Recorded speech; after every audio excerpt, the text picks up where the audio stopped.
Fala rapaziada, beleza? Mais um papo de rota aqui. Hoje estou recebendo um cara que eu admiro, respeito, um amigo. E olha só, já cheguei ganhando presente, velho. Eu achei que ia surpreender o Sargento Marques aqui, ó. Quem ainda não segue, já de início, pausa o vídeo, corre lá no Instagram. É Instagram e Facebook ou só Instagram? Instagram. Segue lá, @antiterrorismo. Tá até aqui, ó, Capitão Derrite. E o Marques também ganhou uma caneca ali. Marques. Obrigado, satisfação. Primeiro, Sargento Marques. Obrigado por estar aqui. Satisfação em receber no Papo de Rota. Seja muito bem-vindo. Comando, a satisfação é minha, tá? Imensa de estar aqui com o senhor aí, com a sua equipe. A recepção foi maravilhosa.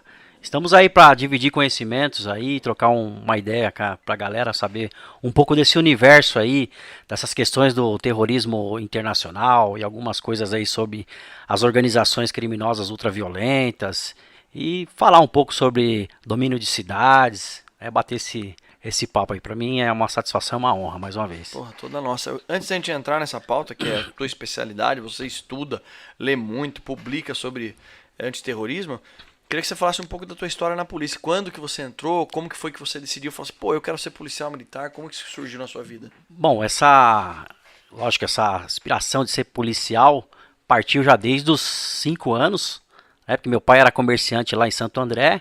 Tinha um bar lá em Santo André e os policiais apareciam lá, né, pra tomar um café e vendo aquelas barcas preta e vermelha naquela época, né, meu?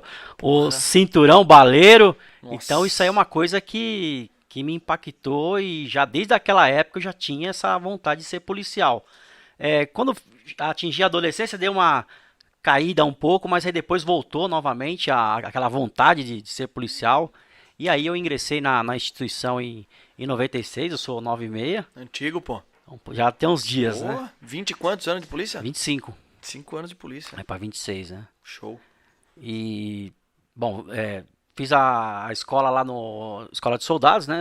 Era antigo Centro de Formação de Soldados, Pirituba. E fui pro 3º Batalhão, fiz o específico no 3º Batalhão e depois fui classificado no 1º M, lá em Santo Amaro.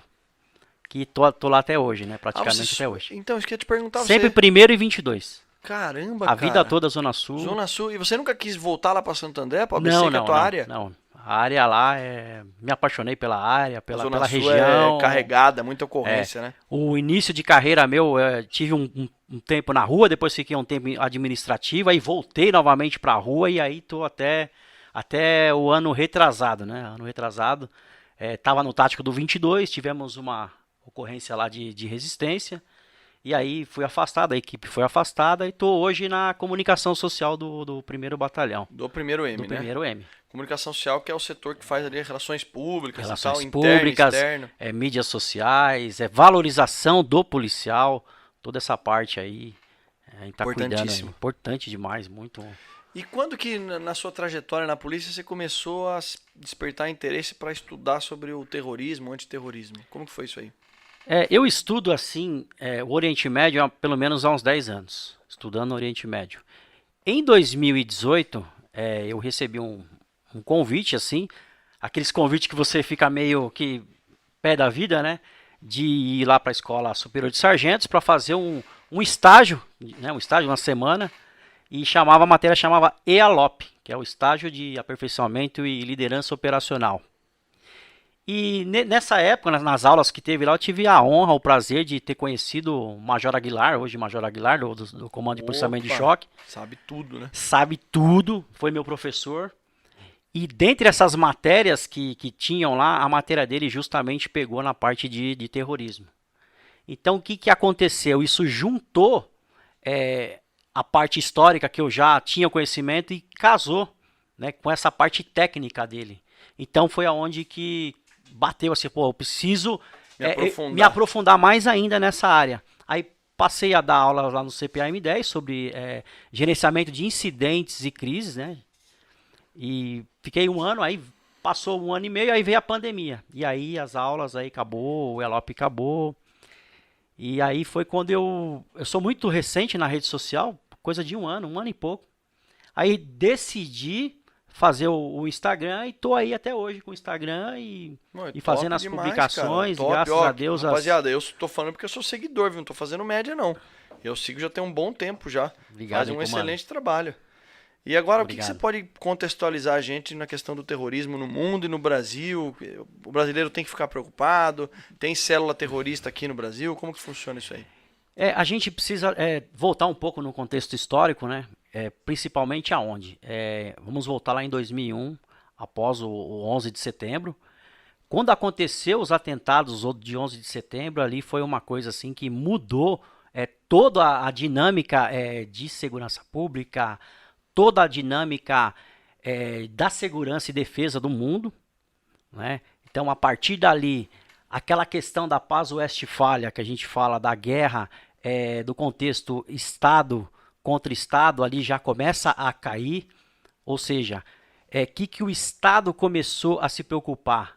A guerra junto com as organizações, ou seja, as guerras irregulares. Aí surge ali o conceito das guerras irregulares, já começa, propriamente dito, partindo dali. Ou seja, iniciou-se a caçada a quem? Osama Bin Laden, que a gente sabe, a operação foi desencadeada, a operação Lança de Netuno em si. Aí o Estado ele começou, partiu do princípio que ele começou a buscar organizações criminosas e organizações terroristas, e hoje a gente não vive no Brasil a questão aí das organizações criminosas ultraviolentas, que é uma coisa assim, que é o domínio de cidades, né? Hoje eles conseguiram contextualizar, porque era a grande dificuldade da legislação, era se conceituar a questão dos ataques múltiplos e coordenados, né? Domínio de cidades, que hoje é domínio de cidades.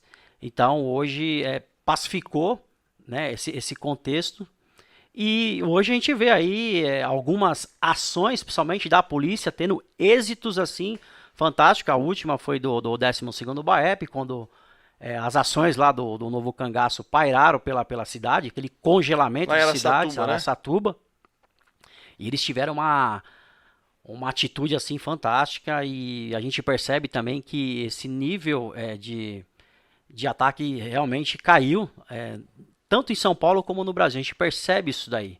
E aonde que eu tô querendo chegar? Pô, o Novo Cangaço com o terrorismo internacional, isso aí tá muito ligado ao quê?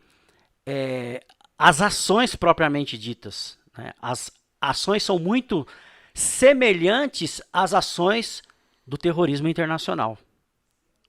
Com o quê? Com uso de artefatos explosivos. Se eu não me engano, em Araçatuba foram apreendidos 98 quilos. Quase 100 quilos de explosivos. Nossa Senhora. Então, uma ação com essa daí, a gente, se não for terrorismo... Não sei o que é, né? Não sei o que é. Eu não gosto muito de falar de política, que eu não falo de política, mas vou entrar porque é o gancho e não tem como fugir disso. Sim.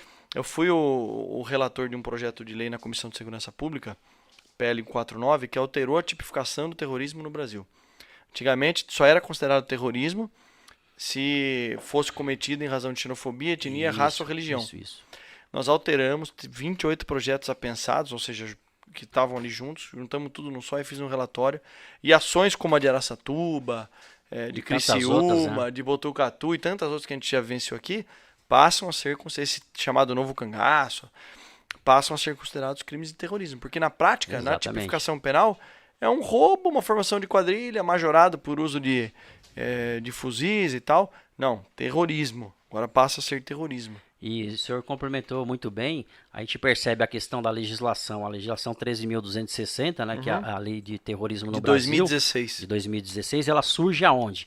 Ela surge nas Olimpíadas. Porque a CIA, os organismos internacionais fizeram uma forte pressão que deveria ter essa alteração normativa, né, especificar, lógico, ela precisa evoluir mais ainda, que nem o senhor estava falando, mas ela já surge ali porque havia informações que células vinculadas a grupos extremistas iam atuar nos Jogos Olímpicos do Rio de Janeiro, e tanto que a operação hashtag ela foi estabelecida e prendeu 10 ou 11 indivíduos na época que estavam querendo praticar o terrorismo nos Jogos Olímpicos. Mas, Marcos, isso é muito pouco divulgado, né, cara? Não tem espaço na grande mídia, ninguém fala. Será que isso é uma estratégia para não causar pânico nas pessoas? O que você acha, cara? Eu acho o seguinte, de certa forma, é muito pouco divulgado. Até por uma questão daquela questão do efeito copycat. O que é o efeito copycat? O efeito de repetição. Uhum. Né? Essa questão do efeito de repetição. Certos fatos com relações ao terrorismo, com relações a questões suicidas, elas Suicida também, eu ia sendo falar. divulgadas na mídia, isso aí provoca gatilho, isso provoca efeito cascata. A gente vê aí até hoje Acaba estimulando que novos... novos atos venham a acontecer, que é o que aconteceu aí em Columbine em 1999. A gente vive a onda até hoje. Até hoje nós vivemos a onda de Columbine no mundo inteiro. Ali surgiu-se o conceito de atirador ativo, que eu vou explicar um pouco também. Legal. Surge ali em 99 Já pega o gancho já. a questão do atirador ativo. O que aconteceu em Columbine? Dois alunos invadiram o colégio e eles, com artefatos explosivos improvisados, com granadas e armamentos, eles mataram 10 alunos e um professor. E depois eles se suicidaram. O que aconteceu ali em Columbine nessa época? A polícia local, ela tinha aquele padrão do conter, isolar e negociar, né, ou estabelecer contato, que a gente tem aqui no Brasil. Sim. Eles cercaram o colégio, aguardando quem? A presença da SWAT. Quando a SWAT chegou, já tinha mais de 15 minutos de ocorrência, mas o que acontecia lá em Columbine era qualquer coisa menos uma ocorrência do tradicional conter, isolar e negociar. Fugiu do padrão corriqueiro, né? Fugiu, saiu da curva ali. Era uma ocorrência que a gente fala de ocorrência incidentes dinâmicos. Não o tradicional conter, isolar e negociar. São incidentes estáticos. Então ali surge esse conceito de incidente dinâmico, porque o que acontecia lá era algo totalmente diferente. Então a polícia esperou e a cada minuto são 7 vítimas. Hoje tem um estudo que fala sobre isso aí, artigos que falam sobre essa questão do atirador ativo. A cada minuto são 7 vítimas. Então não pode perder tempo, polícia tem que tem agir. até uma instrução continuada de comando da Polícia Militar, que ela fala, inclusive a instrução ela é a segunda mais baixada da Polícia Militar, que ela especificamente, nesse caso, em ocorrência com atirador ativo, o policial ele tem que agir, ele tem que ir imediatamente para o local, porque senão mais vidas serão feitas. E essa instrução, você acha que foi um pouco do reflexo do que aconteceu na escola, lá na região de... Sim, lá em Suzano. Suzano, né? Com região certeza de Mogi, lá foi, né? Foi uma uma tragédia muito grande. Foi uma grande. tragédia sem precedentes. E realmente, você vê, o senhor vê, é uma questão que ela já veio do efeito lá de Columbine. Então, eu lembrei na hora que você falou. Quando aconteceu o incidente lá de Columbine, foi em fevereiro. Ali, quando nasce essa questão do atirador ativo, outros casos imediatamente aconteceram em solo americano. E automaticamente já resvalou aqui no Brasil. Fala, pô, mas por que no Brasil? Porque quase no final do ano a gente teve o ataque ao Shopping Morumbi. A gente já teve o atirador ativo do shopping, ele invadiu a sala de cinema do shopping, tanto que até hoje o Shopping Morumbi não tem cinema, justamente que existe essa preocupação com relação a essa questão do atirador ativo. Então, essa grande preocupação. E essa onda, ela, infelizmente, ela paira aí por inúmeras nações. A gente teve alguns casos na Rússia, tivemos aí um massacre de Realengo, lá no Rio de Janeiro, que os policiais que estavam de serviço naquela época lá no policiais de trânsito, eles foram acionados pelas crianças, porque um indivíduo tinha adentrado lá ao colégio e realizado disparos lá indiscriminadamente, matou mais de 10 pessoas. Os policiais, não sabendo dessa técnica de chegar logo no local, eles imediatamente foram para o local e agiram de forma fantástica. Eles realizaram um disparo de comprometimento, acertando o indivíduo. Só que ele, quando percebeu isso, ele já se suicidou.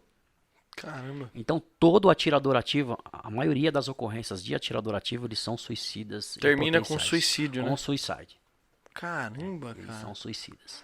E... A maioria, dificilmente, só os outros tipos de ocorrência, como os terroristas de Mumbai em 2008, quando teve os atentados de Mumbai, que aí já tinha um viés um pouco mais religioso.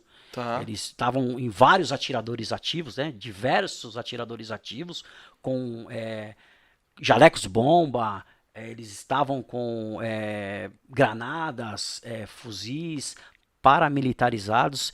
E o diferente dessas questões de múltiplos indivíduos, né, que a gente estava falando de uma questão do atirador ativo, quando são vários indivíduos, são múltiplos atiradores ativos.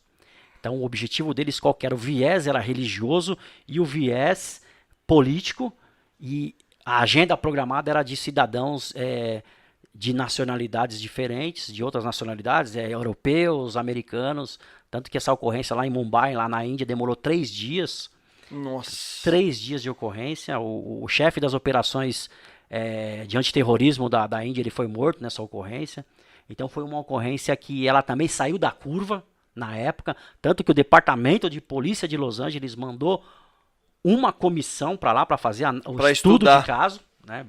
Estudo de caso, eles fizeram o estudo de caso e eles perceberam que ali foi uma coisa que saiu da curva, e ali nasceu a técnica de MACTEC, que o Major Aguilar, ele um artigo fantástico sobre MACTEC, e até hoje a gente vem... O Major Aguilar era um cara muito bom pra gente entrevistar aqui também. Eu tenho um grande respeito e admiração pela carreira dele. Explica um pouquinho pra rapaziada o que é o MACTEC. Senhores, quando aconteceu o incidente lá em Mumbai, que eu tinha falado, saiu-se da curva, né? Saiu da curva. Por que saiu da curva? Saiu da ocorrência, das típicas ocorrências tradicionais. Ou seja, quando o Departamento de Polícia de Los Angeles foi para lá com a equipe, eles analisaram e eles decidiram que essa questão do MACTEC seria o quê? Seria equipar o policial, o primeiro respondedor, que nem o Coronel Racorte fala bem do primeiro respondedor, aparelhar bem o primeiro respondedor, ele tem que estar amparado para se deparar numa ocorrência como essa daí. Ou seja, os pelotões devem, nesse caso, servir como pequenas unidades de infantaria para dar uma resposta à altura, não que vá resolver, mas aquele primeiro bate-pronto, né? Vai evitar um prejuízo maior, né? Um prejuízo maior. Essa é a ideia do MACTEC. E quando a gente fala em prejuízo, né? Estamos falando de vidas, né, Marcos? Exatamente. Estamos Preservar falando de preservação de vidas. Então o MACTEC, mas infelizmente é uma cultura que é difícil a gente vencer, porque tem pessoas que desacreditam, né? Fala, não, pô, o Marcos está viajando, o Derrite está ficando louco, o Major Aguilar tá maluco, isso não vai acontecer aqui em São Paulo. O senhor vê, né? Então, às vezes, muitas pessoas, às vezes, pô, mas será que vai acontecer em São Paulo? Será que vai acontecer? Na verdade, já aconteceu. Já aconteceu. É que, infelizmente, a gente percebe, às vezes, muito desconhecimento. Né? Muito desconhecimento do assunto. E eu sempre falei na polícia, Marcos, não sei se você concorda, antes a gente estar preparado sempre pro pior e ele não acontecer, do que você tá ali achando que vai acontecer um arroz com feijão, ou aquela ocorrência normal, e daqui a pouco vem uma ocorrência dessa, que é extremamente difícil. Por isso é muito importante esse estudo de caso, treinamento, simulação de ocorrência. Para o policial estar preparado para uma guerra, que é o que o policial enfrenta no dia a dia, uma guerra. O senhor falou tudo. A polícia ela tem que ser disruptiva, tem que sair da caixa, tem que pensar em sair da caixa, né? Tem que pensar fora da caixa.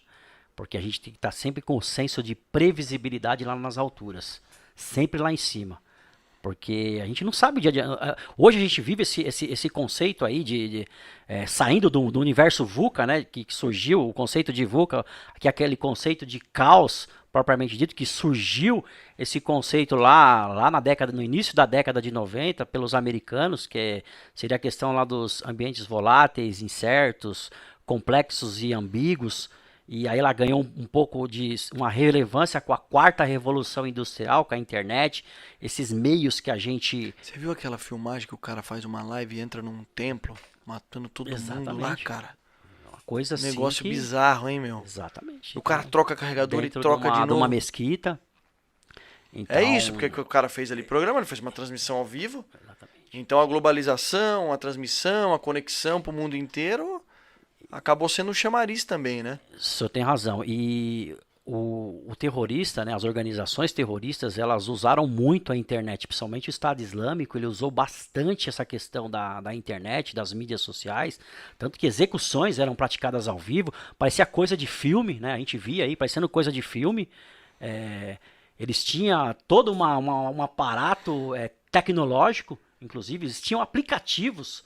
O Estado Islâmico tinha aplicativo, o Estado Islâmico ele trabalhava com redes propriamente dito. Então é uma coisa assim que eles usaram muito essa questão da internet diferente um pouco da Al-Qaeda, que era mais, a Al-Qaeda era um pouco mais, menos tecnológica, mas o objetivo dela era alvos americanos, sempre foi isso daí, alvos americanos e europeus. Então, o Estado Islâmico ele usou muito a questão tecnológica, que aí que foi eu estava falando sobre a quarta revolução industrial. E também é um terrorismo psicológico, né, Marcos? Terror psicológico. O cara usa aquele artifício para falar, olha aqui o que a gente é capaz de fazer, né? Olha que somos capazes. Eles querem mostrar, quanto mais mostrar para o mundo qual é o tipo de atuação que eles estão falando. Hoje o mestre aí, o coronel André Luiz Volozin, que ele é um dos caras que mais estuda o terrorismo no Brasil, ele fala muito dessa questão hoje do terrorismo de baixa intensidade, ou seja, após 11 de setembro ficou mais difícil de entrar através das alfândegas, sistema alfandegário no mundo, ficou muito mais difícil. Mas o que eles começaram a fazer? Eles começaram a fazer atos terroristas usando carro, usando facas, que nem aconteceu em alguns lugares em Paris e em alguns lugares na Europa. Então esse ato, se ele atacar um órgão estatal ou seja um cidadão, isso tem um reflexo automático na mídia, que alcança milhões de pessoas, é instantâneo. Então eles usam muito essa questão. Essa questão da mídia. O terrorista hoje ele usa muito isso daí. E é uma coisa que acaba sendo noticiada com amplitude, né? Eu lembro da maratona de Boston, acho que foi a última, que teve um caso muito dramático, tem até filme sobre isso e tal.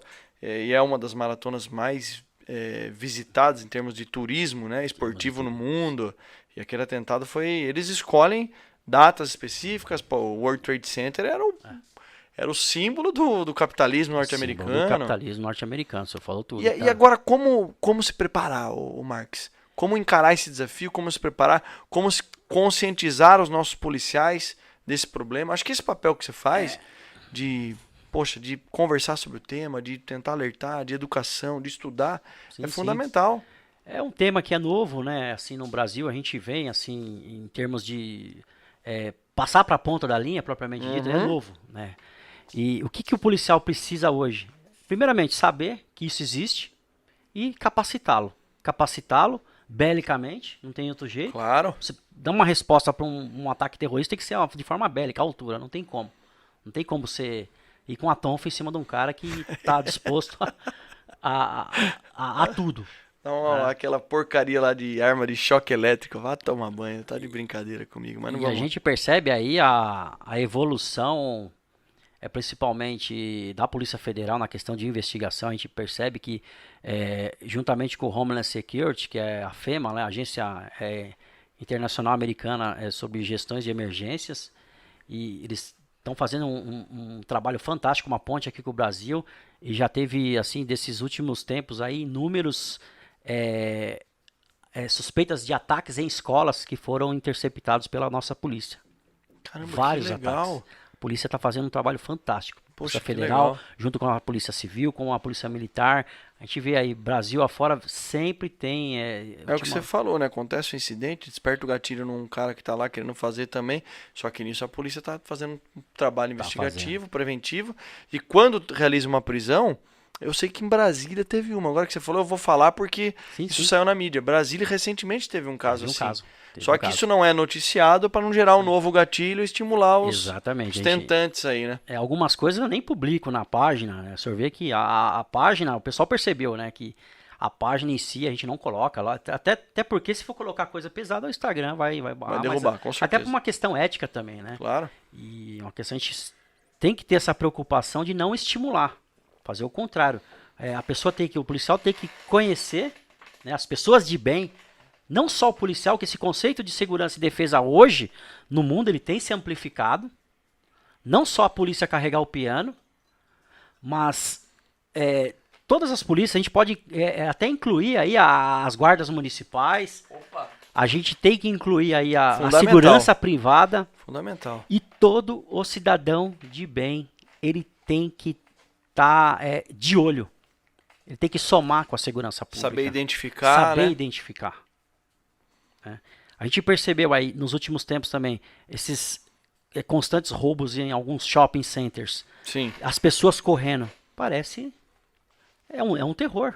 É. Embora o viés é diferente, mas o pânico é o mesmo. Causa um terror na pessoa. O caos, você tá com a tua família no...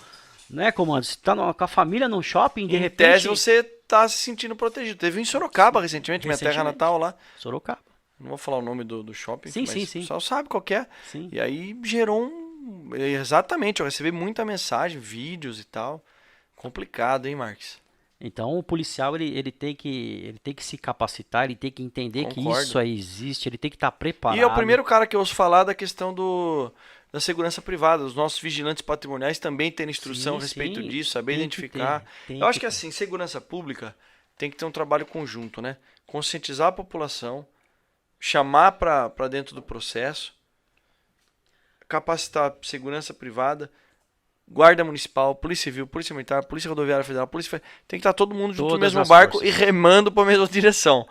Porque o que tem é aquela guerra de institucional entre uma instituição e outra, mas quem perde é a população, né, pô? O senhor falou tudo, quem perde é a população.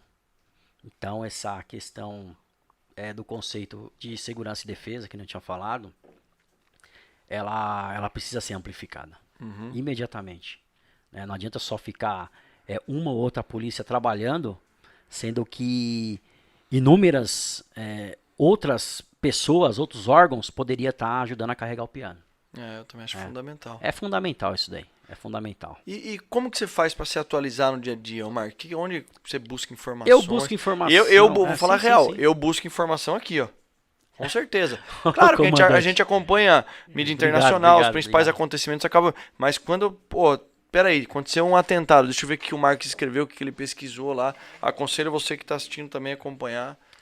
O que acontece? A gente tem muitos seguidores, na página tem alguns seguidores lá dos Estados Unidos, tem um seguidor lá da Itália que também ele manda bastante coisa, bastante material, inclusive tem um policial lá que ele é brasileiro, ele se estabeleceu nos Estados Unidos, hoje ele é policial federal americano. Que legal. E ele me passa inúmeros, assim, aqueles semanais, né, que eles falam, aqueles quinzenais, os arquivos quinzenais sobre análise de terror no país. Eles têm um arquivo que é praticamente quinzenal, esse arquivo deles. E é público isso? Não, é privado. Tá. É interno, né? É interno e ele acaba me passando isso daí. E eu estudo isso daí, busco também muita coisa pela internet, tem muita coisa boa na internet também, e alguns livros também, o livro de gerenciamento de incidentes e crises, e a gente está sempre se atualizando, né? Sempre tentando evoluir. Os livros do André Luiz Volozin também, que são bacanas, que é um mestre sobre o terrorismo, né, questões de antiterrorismo o Coronel Vizácaro também escreve muito, Alessandro Vizácaro também, referência, né? As guerras irregulares, a guerra informacional, isso é uma coisa que é fundamental. Então eu basicamente estou mais ali fazendo essas pesquisas propriamente dita nesses compêndios aí que eu passei pro senhor. Ô Marcos, e aí, cara, o que mais você pode falar pra gente aí? Você já falou bastante, uma introdução. E na polícia militar, como você vê o emprego operacional da polícia nesse sentido? Você já falou, é importante conscientizar, preparar o policial. Mas eu acho que além de tudo isso, ele tem um armamento e tal, o policial tem que estar acreditando na ocorrência, né? Acreditando que isso... a gente percebe alguns treinamentos, o pessoal está realizando alguns treinamentos que são respostas prototipadas, que a gente fala, né? E esses treinamentos simulados de ocorrências com atirador ativo, inclusive no TDS lá, que é o treinamento durante o serviço do ano passado, eu estava falando bastante sobre ocorrências com atirador ativo. Então, a partir do momento que a gente cria consciência situacional, né, que a gente fala da consciência situacional, porque como é que você vai agir contra determinada coisa se você não sabe nem o que é. Então, a partir do momento que se tem a consciência situacional, automaticamente vai traduzir o que é uma imagem operacional comum. E a partir dali também, numa questão de uma ocorrência como essas, a descentralização do poder decisório é fundamental. Porque não tem como esperar. Porque aí você remete aquele padrão antigo de ocorrência, que o gerente da crise que vai falar, porque o atirador...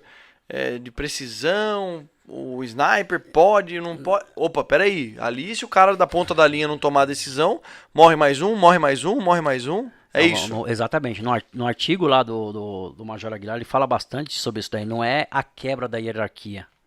É o policial ter a consciência situacional de que em determinado tipo de ocorrência, que nem uma ocorrência como essa, desses dois viés que eu tinha falado, ele vai ter que agir, porque não tem como esperar. Tá. Porque a cada 30 segundos são 2 vítimas. E a cada minuto são 7 vítimas. Nossa. Então é um negócio que é muito rápido. E hoje os Estados Unidos, eles têm aquela técnica, depois do massacre lá de Columbine, surgiu-se a técnica de IARD, que é Immediate Action Rapid Deployment, que é a imediatação rápido emprego, diretamente no local, no núcleo do local que está acontecendo o incidente dinâmico, para ser neutralizado. Ser contido, tem que ser enclausurado.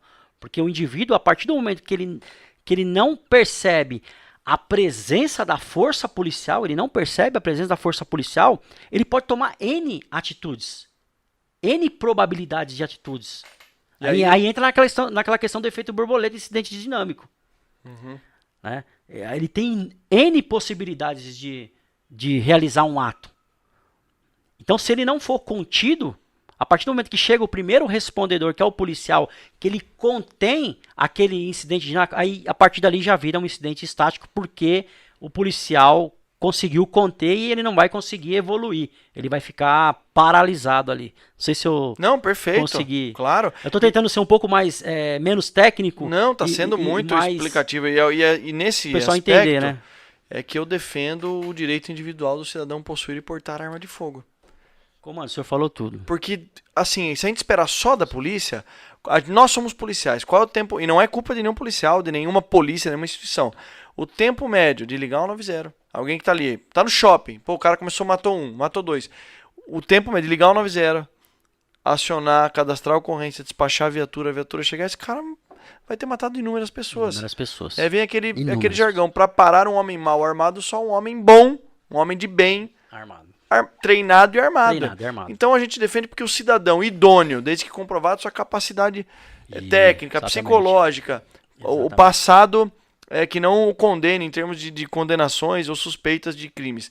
O cara armado ali, qualquer cidadão pode imediatamente neutralizar uma ação dessa, evitar que novas vítimas aconteçam. Eu sou defensor de que o cidadão idôneo possa possuir e portar arma de fogo no Brasil, inclusive por causa disso. Porque isso é um problema de segurança pública. Sim, certo? Exatamente. Mas o principal, direito individual de autodefesa, para não depender única e exclusivamente do Estado para defender a vida dele e da família dele. O senhor falou tudo. É aquela questão que a gente ia começar lá no início, da questão do conceito de segurança e defesa. Isso tem que ser... a gente precisa parar. Isso é uma opinião pessoal minha. A gente precisa parar com esse negócio de ficar só na mão de um órgão ou 2 órgãos. Isso tem que se amplificar. Que nem o senhor falou, o cidadão de bem, ele é uma peça fundamental nisso aí, que ele esteja capacitado, preparado para dar uma resposta imediata numa ocorrência como essa daí. Pessoal, só lembrando que ninguém aqui tá falando do cara ir lá na padaria, me ver meia dúzia de pãozinho, uma 9mm, uma calibre 12. Não é isso. Que fique claro, porque tem um povo que vai pegar, vai cortar a nossa fala e vai querer... Não é isso, pessoal. Tem que deixar bem claro, o senhor falou a verdade. A gente é a favor do cara que, desde que comprovado, e a legislação brasileira é uma das mais rígidas nesse sentido, do cara possuir e portar arma de fogo. E vou trazer um dado aqui. Em 2019 foi o maior número de registros de posse de arma de fogo dos últimos 15 anos. Foram quase 180 mil novos registros de posse e quase 270 mil novos CACs no ano de 2019. Coincidentemente, que a gente sabe que não é coincidência, reduziu em mais de 20% o número de homicídios. Então aquela falácia que o pessoal fala, mas se a gente liberar a flexibilização de armas, vai aumentar o número de crimes, de homicídios praticados com arma de fogo. É mentira, tá aqui comprovado. Desde 1979 nós não tínhamos um número de homicídio tão expressivo, né? Tão baixo, que ainda é alto, tá? Mas uma redução tão baixa, uma redução, melhor dizendo. Saiu lá de 60 e poucos mil homicídios para 42 mil, 41 mil. Ainda é muito alto? Lógico que é. Sim. Mas, é uma guerra, praticamente. Mas quebra aquele discurso de que, olha, porque o pessoal tem cria a falsa narrativa de que o cidadão idôneo vai lá, vai comprar uma arma de fogo e essa arma de fogo vai cair na mão do crime. O criminoso não pega essa arma, gente. Pode ser um ou outro caso, em milhares. O criminoso, a arma que ele utiliza no crime, ele adquire no mercado paralelo, no tráfico internacional de armas, é isso. O senhor falou bem, e só para para estar complementando, a população americana é mais de 300 milhões de habitantes. Praticamente a maioria anda armado, né?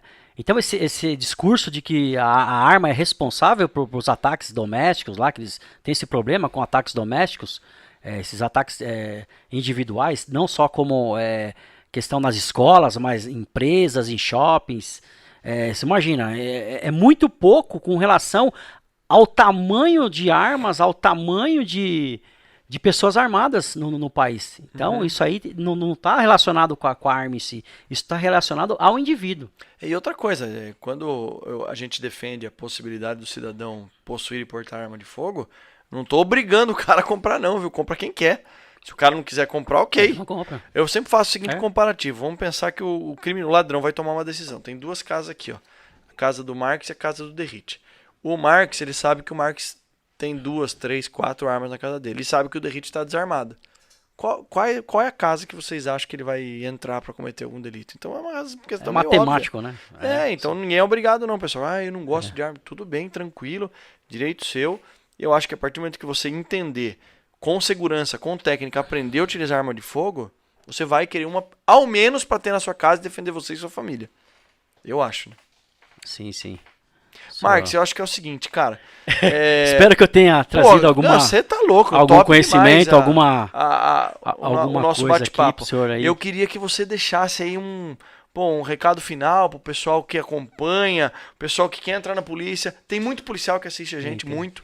Pros nossos irmãos de farda que estão na linha de frente e pro pessoal que acompanha e quer entrar na polícia, ou que admira a polícia e tá acompanhando o nosso papo de rota aí. A mensagem é o seguinte, o policial, o indivíduo, a pessoa que quer ingressar na instituição, continue com a esperança de que tempos melhores virão e coisas boas vão acontecer. Temos que ter esse fator fundamental que é a esperança de que dias melhores virão e torcer aí para que, consequentemente, o sucesso vai acontecer.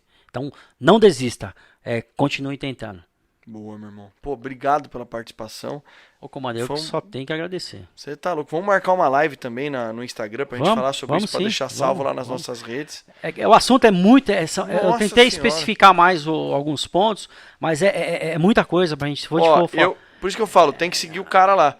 Lá tem muito conteúdo sobre terrorismo, sobre combate ao terrorismo, sobre guerra regular. Geopolítica, história, tem bastante coisa. A gente tá, eu faço votos de que você multiplique aí na nossa tropa, no nosso efetivo, mais policiais interessados no tema, que a gente possa estar preparado para qualquer coisa para proteger a nossa população.